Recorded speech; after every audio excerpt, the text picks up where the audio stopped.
Hey there, Ron LeGrand here. Listen, we get a lot of questions on our terms business that I am teaching all over the country right now and actually doing myself. That's where you buy properties on terms and you sell properties on terms and eliminating the need for cash and rehabs and all that other stuff. If you're somewhat familiar with that, I'm going to take a few minutes right now and answer some of the most frequently asked questions. And behind the scenes, I got Nick over here running the camera for me, and I got John on the other side here. And between the two of them, I think they're going to come up with the questions that most people ask. Because, hey, if it's new to you, I understand that. People have questions, but I want to make sure we get as many of them answered as we can. And, you know, if you want to look into terms, we got plenty of opportunities for you to do that. So, all right, Nick, what do you got? All right, first one is, why don't buyers just go to the bank and get a mortgage? Okay. The answer is because they can't. They can't qualify. We are catering to the 70% of the market who cannot qualify for a loan but would love to buy a house. And there doesn't mean they can't qualify in time, because we give them plenty of time, move in the house, act like an owner, feel like an owner, and then whatever is broke, they can fix it. If they need their credit cleaned up, we can help them with that. They have plan to fix their debt ratio. Maybe they haven't been on job long enough, and maybe they're self-employed and can't prove income yet. All of that can easily be fixed with time. So they move into the house, and their plan is to move in, fix that, go get a loan. Well, what a service we're providing to those folks, because they won't get into that house unless we put them in there. Unless they go fix all of that and then go to the bank and get a loan to buy it, well, we can let them live in their dream home while they're doing all of that. So big market, huge market, much bigger market than than realtors and the builders trying to find folks that'll qualify for a loan right now. Go ahead. Okay, why would a seller sell with terms, especially in a market that's hot like today? Okay, well, it is true the market is hot pretty much everywhere, but it's also true there are always people who sell on terms. They're the minority, they're not the majority. Most people want all cash, full price, understandable. But there's a whole bunch of reasons why people will sell on terms. For one thing, let's make it clear right now, anybody who has to have cash the day they close is not going to sell on terms. It's just that simple. But I'm only looking for a month, for crying out loud. So our whole system is set up where we have plenty of ways to get people to come into our system that have a house for sale. Our virtual assistants calls them, get information, and then one little 3-minute closing call is determined for sure whether we can work with them or not. And at the end of that call, we'll know exactly what terms they're willing to accept. However, once you look into our system, you'll see that the sellers make us an offer. We just ask them questions on a script that we're reading to them, and that tells us whether they're interested in terms or not, and what terms. So why? Well, sometimes the house needs a little bit of work on it, and the seller can't do it or won't do it, and that makes it difficult to sell to a qualified buyer. Most of the time, the ones that come with debt, which is about 2/3 of them in the marketplace, the biggest motivation is debt relief. But one thing you must know, terms probably means different things to different people. That does not mean that the seller has to take back a monthly payment, because 75% of the time we're just simply making the seller's payment for them. Not hard to convince people, let me make your payment for you, because that's all we're doing until sometime in the future when the house gets paid off, our tenant buyers goes out and gets a loan. Many times those terms are 20 years or more, because the seller just allows us to make the payment until the loan's paid off. So we give them instant debt relief. By the way, we pay all the closing costs, and there is no commission, and we don't have to have them out of the house right now, and they can leave whatever they want to leave in the house, and we'll close within a few days. And all these benefits convince some people that maybe let me take this easy exit rather than calling a realtor. Some people can't even stand the thought of calling a realtor. I have to clean up my house every time they come. I just want to get this over with. Stress release or debt relief. And the truth is, it's not up to you to decide why they do it. It's up to you just to find out who wants to do it, read them the script, let them tell you, and deal with the, let me just give you an idea. We did a 4-day event here recently where we actually call sellers and do deals on the phone with them. I mean, in class and also while I'm teaching. We did 23 deals in 3 days. 23 terms deals in 3 days. I'm having a couple of our my team calling these sellers. 23 deals in 3 days. This amounted to over $850,000 of potential non-refundable deposits, and over $8 million of potential real estate that we can buy on terms with sellers, eliminating all of the problems that most people think comes along with real estate. It's worth for you digging in, figuring out what we're talking about. This term's a whole new world for you. Okay. Why don't the sellers just do it themselves and cut you out of the deal? Well, golly, that's a good question. There's two reasons, really. Either they don't know how, which is generally the reason, or they don't want to if they do know how. Okay? Maybe we should be asking, well, why do sellers go list properties with real estate agents? Are you telling me they can't sell them themselves? Okay, same question. All right, here's a question I see a lot. All right. The option deposit. Don't I need to save that for the closing? Well, we don't put tenant buyers in houses unless we get thousands of dollars worth of non-refundable option deposit or earnest money, whichever you choose to call it. It goes toward the purchase price when they buy. It goes toward the down payment when they buy. So when a seller gives us a $20,000 deposit, that's $20,000 less they have to bring to closing, and it'll show on their closing statement that we've already received that 20, so there's no need to bring that money to closing. You may be confusing that with a realtor who is taking money and providing a service for others. They have to put that money in an escrow account and bring it to closing because it's not their money. When you take that deposit, it is your money. There's only one of two things are going to happen. Either they'll go get a loan and it'll show as a credit on the closing statement, or they'll default and move out, in which case they forfeit it and it's your money anyway. So there's no need to bring that money to closing.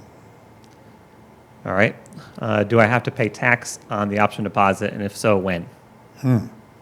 Unfortunately, our brother in Washington is going to insist that when we make money, we must pay taxes on it in this country. So the answer is, some people pay taxes on it in the year they receive it. Some people don't pay taxes on it until the year they either default or buy the property. This is a subject you should broach with your CPA, because I can make you a case either way. But yes, sooner or later, you're going to have to pay taxes on the deposit that you receive. All right. Who does the repairs? Well, when I'm buying beautiful homes in beautiful neighborhoods, they don't need repairs most of the time. So if I put tenant buyers in the house, I usually warrant the systems, the air conditioning, electric, and plumbing for 30 days, which, big deal. It's in excellent condition when I buy it. There's not a whole lot there that I need to warrant. And then after the 30 days, it's a condition of the option to purchase that the tenant buyer is responsible for 100% of the repairs as long as they're in that house. It's not something I'm asking them, I'm telling them this is a condition of your purchase, and it's built into the option agreement. So they accept that responsibility willingly. Now look, if they were buying the house, they would be doing the repairs. So, I just tell them, you want to buy it, you act like a buyer, and the repairs are yours. And by the way, I get almost no resistance on that. Remember, we're dealing with 70% of the market who cannot qualify. Okay, you're the gatekeeper. They got to go through you to get into a house. They're waiting on you to get them a house. We're not begging them to buy the house like all those qualified people who can go to the bank and get a loan. We build a list of these folks really quick, and all of a sudden now it's a matter of finding a house for a buyer, not a buyer for a house. So 70% is all yours. All right. What if my buyer doesn't actually follow through and buy the house? Okay. Well, here's some good news, or some bad news, however you want to look at it. Most of them don't. Most of them don't. Okay, don't ask me why. I mean, I know why, but there's a lot of reasons why they don't. Maybe they move into the house and figure they can't afford it. Sometimes they just move in the house and they get tired of it. A couple of years later, and they want to move. Sometimes most of the time, they don't do anything to fix whatever's broke while they're in the house. I give them the keys and they feel comfortable. They just sit there and don't do anything. I'm never going to put anybody out of a house because they didn't buy it, but I leave it up to them to go fix whatever's broke and go get a loan. If they need their credit cleaned up, I can help them get that done. But it just amazes me why people will give us a bunch of money and a lot of them just won't do anything. Okay? So when their option expires, it's up to them if they want to move or not move. I don't make them move. I've got tenant buyers in houses been there 10 or 11 years. Their option expired after the first year or two, but they're still paying the rent. It's okay with me. They're paying down my debt, and they're paying my houses off for that matter. But I don't determine why they buy or why they don't buy. They do. But in my case, the majority of them don't buy. If they don't buy, they'll call you up and tell you they're moving, and they know that they're not going to get that deposit back. So if they don't buy, maybe you should have a party, because now you got to go out and find somebody else to give you a bunch of money to put back in the house. But remember, we didn't make that decision. They made it. It's totally their decision. It's not like we're taking advantage of anybody. In fact, we're providing a huge public service. It is totally their decision if they want to move. Okay. What if I'm only able to get a short term with the buyer or with the seller, like 3 years, and my term expires and I'm not ready to cash them out? Okay. Well, it's going to be rare you're going to have a short term for 3 years, because I'm going to show you how to get a longer term than that. But if you do have a 3-year term, that just simply means when you put the tenant buyer in the house, you got to give them a shorter term. So if I obligated myself to a 3-year term, I'm going to tell the tenant buyer they got no more than 2 years to buy. Okay? And that'll give them plenty of time. In fact, 1 year is plenty of time. And if they go buy, that'll solve that issue. Remember now, if these folks don't buy, they forfeit that multi-thousand-dollar deposit. So you're not dealing with tenants. You're dealing with tenant buyers. Totally different mindset, all right? So if they know, in this case, I would tell them, if you don't buy in this time now, you're going to have to move, because I got a debt I got to pay shortly after that. And now, I imagine the next question is going to be, what happens if 3 years goes by and we can't pay? Is that right, Nick? Yeah, that's right? the question. Okay, I figured that. We get that a lot. Okay, let's look at it this way. When I buy a house from a seller, we usually buy it with owner financing. I take title in a land trust or a grantor revocable trust all across the country, and that means I do not guarantee any debt to the seller. You will not do that in my world. You will not guarantee debt. That's the biggest mistake you can make. I catch you guaranteeing debt, I'm going to personally come harm you. We don't do that. There's no house worth you personally guaranteeing a debt. So when we buy a house, there is no personal guarantee on our part. It does not show on our credit report, does not show on our financial statement, because it's not our debt. Our land trust creates a debt back to the seller. Now that's important you keep that in mind, because that'll answer your question. 3 years goes by, I did not get the house sold, which is going to be rare if I'm moving toward getting it sold. The seller has two choices. Choice number one, they can take the house back if they want it. I mean, I'm not talking about foreclosing on it. If they want the house back, I'll give it back to them. It's that simple, okay? They tell me. Or they can just extend the term. And by the way, which one do you think they do? Very rarely do they not just extend the term, okay? But if they want it back, they want it back. That's their two choices. Neither one of them are going to harm you. Nobody's going to sue you. Nobody's going to come after you or hurt your credit or take away any of your assets when you listen and do it right on Planet Ron. All right. So I don't know what to say when I talk to the seller. Well, most people don't. That's why I have spent so many years creating scripts. So if you can read my scripts and you can talk to the seller. And my scripts ask the sellers questions. The sellers answer the questions, and that gives me the answers I need. We don't make offers. For example, I have what's called $1 million script. First question is, if we can agree on the terms, what's the least you could take for the house? Okay, they give me an answer. And I say again, is that the best you can do? Okay, now I've got them down on the price just on the telephone. Next question is, we usually buy with nothing down, okay? You'll be surprised, half of them say okay, all right? If they don't say okay, we'll say, well, what's the least you could take down? All right, and then my last question is, what's the least you could take per month? Those three questions will determine whether we're in or out. If I get answers I like, I'm going to make an appointment, which I have a script for that as well, okay? If you can read scripts, you can ask the right questions, let the sellers decide whether they like what you say or not. If they like what you say, you decide if you want to go out to the house and get an agreement. It's really that simple. We've systemized this thing over a period of years where, frankly, you don't need to know what to say. You just need to be able to read. Okay, Ron, I already have a full-time job. How much of my time is this going to take? Well, depends. Depends on whether you're a man or not, number one, because if you're a man, I know you're laden with testosterone and there's no way you're going to follow instructions. I mean, I get it. Men just don't follow instructions. If it's working fine, we got to fix it. Right, guys? Okay. And that's too bad, because if you'd follow instructions, you'll get there quicker, because everything we do is delegated. We're so systemized and automated today, there just isn't much to do. We got people we exchanging a very small amount of money for the services that are required to do every step of the process. Well, I spend my time simply making decisions, not doing the work. And based on that, if you're spending more than 5 hours a week in real estate, then you're just wasting all the time after that. I don't spend that much in real estate. But when you're starting, most people spend a lot more than that because it takes them a while to get acclimated to this systemization stuff that we spent so long developing. The truth is, the more time you spend, the less money you're going to make anyway, and that's going to take a while for that to sink in. And as to your full-time job, if you can't do this part-time, you can't do it full-time either. And in fact, the most successful investors I know do it part-time, but they make huge full-time incomes. And if you stick to that and you follow my plan, pretty soon you'll have to decide whether you want the full-time job or not. I put a lot of people out of work. I really do. All right, Ron, how do I find sellers who will accept terms? Well, there's a lot of ways to do that. I got a list this long that I teach in my systems. Running ads on free social sites is what a lot of them are doing. Paid Facebook ads seems to be working pretty good. Paid Google ads, but there's so many things you can do. Physical signs in front of houses. I got virtual assistants that call them and fill out the information sheet for you, so you don't have to do that.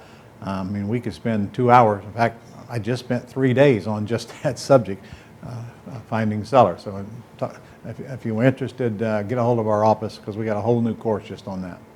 A lot of people get their leads from the Gold Club, from our daily physical lead service. Yep, that's true. We have a thing called the Gold Club. If you're not familiar with it, go to ronsgoldclub.com for a measly $59 a month. You get a mountain of stuff, including daily for sale by owner leads that are listed online, and all my forms and agreements, and hundreds of hours worth of training, and a whole lot of other stuff for a measly $59 a month. All right, how do I find buyers once I get control of a house? Well, that's all part of the system as well, but I'll tell you, here's the most common ways. Number one, ads on social media, okay? Paid Facebook ads if you want to, and that's not a lot of money. You decide how much you want to spend a day. We always put up pointer signs pointing to the house and a sign in front of the house. We have a company that takes all inbound phone calls, so we don't do that. They collect a little bit of information. The two things I want to know is what's the most they can put down and what's the most they can pay per month. And those questions will determine whether we're even going to call the buyer back and give them the lockbox code to the house. No, we do not show houses. Realtors love doing that. We don't. Put a lockbox on it, and after we find out that they got money to work with, then we'll send them to the house. So we don't send very many people through the house, but we only need one buyer per house. Systems, systems, systems. All right, so I think you just answered my next question. Who shows the house to the buyers? The lockbox. Lockbox. They do a great job of it too. All right, who takes calls from the sellers and the buyers? Pat Live. ronlegrand.com/Pat Live for a lousy $200 a month. Get over 250 minutes of live people, good, well-trained college students answering the phone 24 hours a day. We gave them a script. They only need to ask a few questions, buying or selling. That comes to us immediately, and then we make the determination of whether we want to call that person that's either buying or selling. Do I need a license to do any of what you teach? Maybe a driver's license. Certainly not a real estate license. Because you don't need a license to do what we do. We're buying and selling houses. We're not listing them and selling them for somebody else. We're not performing services for others, which is the key. Now, you do need a contract. You can't go selling a property you don't have a contract to buy or at least purchase. So once you get under contract, you're free to go find that buyer. You don't have to own the property to go look for a buyer. All right, I've seen this question, I think, from every state and D.C. and Puerto Rico. Will it work in my area? Probably not. Probably not. If you don't think it'll work in your area, it won't work in your area. Okay. But let me ask you a question. Are there humans in your area, and do these humans own houses? Are there other humans that want to buy houses? If that's true, it'll work in your area. People are always selling and always buying houses. Percentage of those people that are selling will be glad to work with you on terms, and a large percentage of those people who are buying need you because they can't qualify at the bank.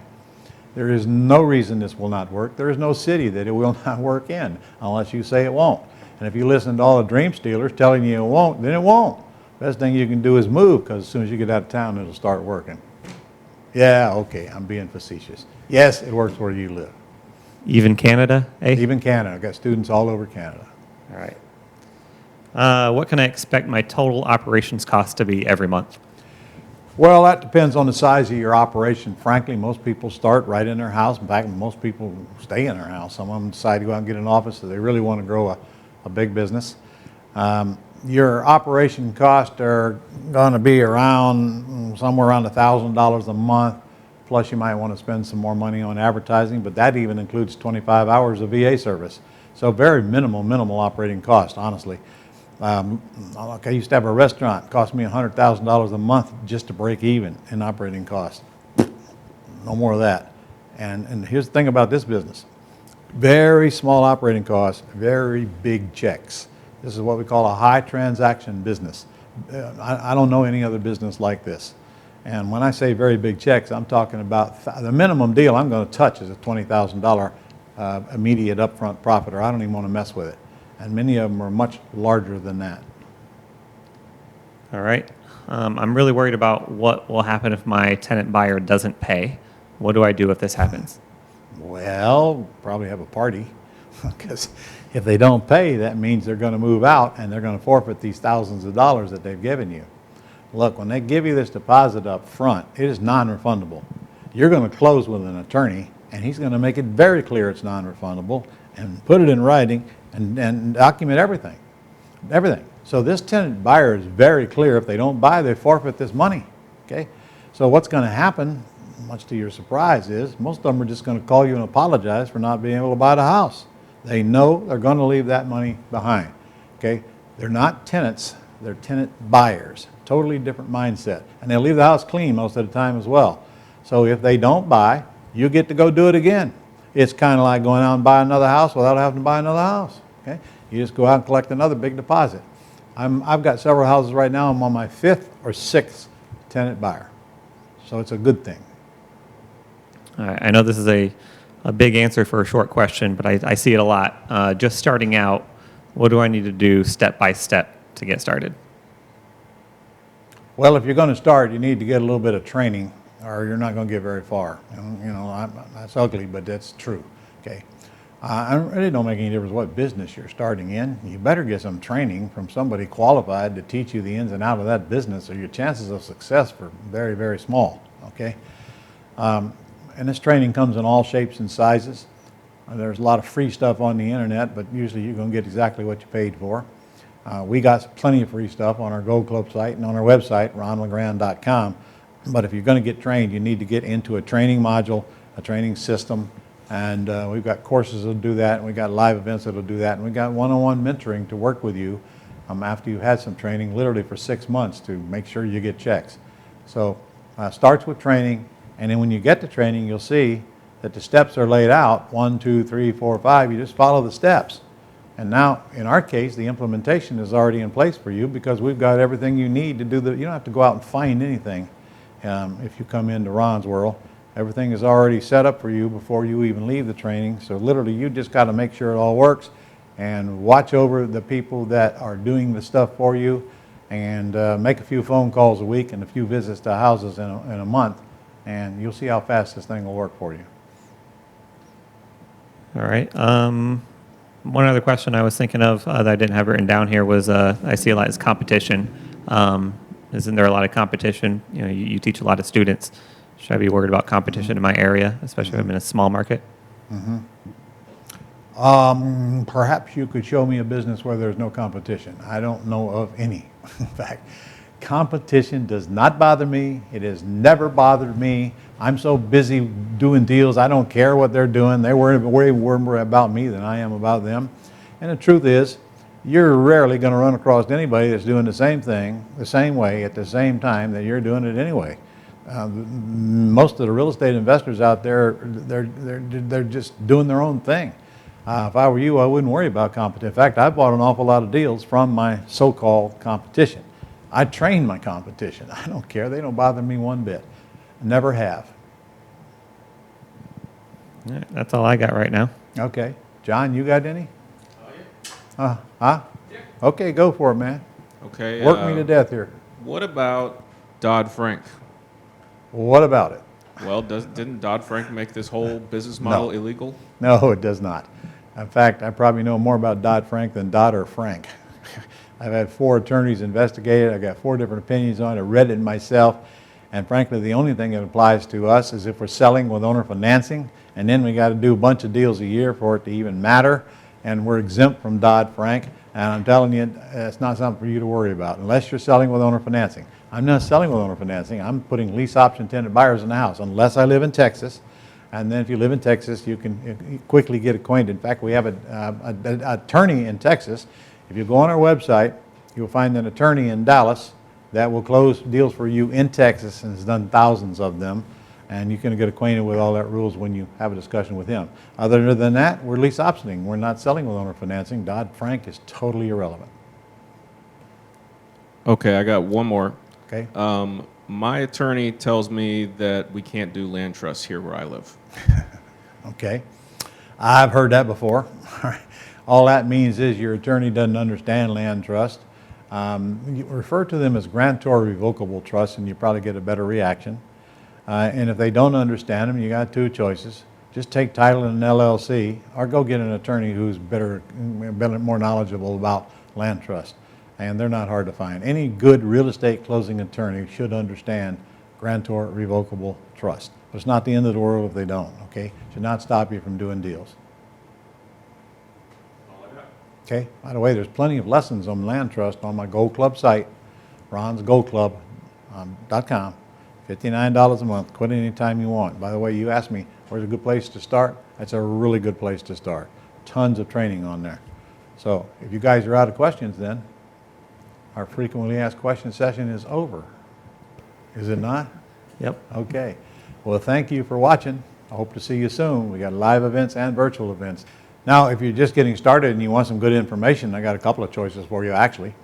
I do a webinar about an hour and a half on terms, and you're going to see exactly how it works and where the money comes from. You'll see a link below for that. And then I have a course called Terms, which you can get at a really, really reduced price as well. You'll see a link for that below as well. In fact, right now, that thing is $300 off and comes with all kinds of bonuses you don't get except in that offer on that link. So good, easy, inexpensive places to get started right there. At least go check them out because I have more time to actually discuss what this business is all about on both of those.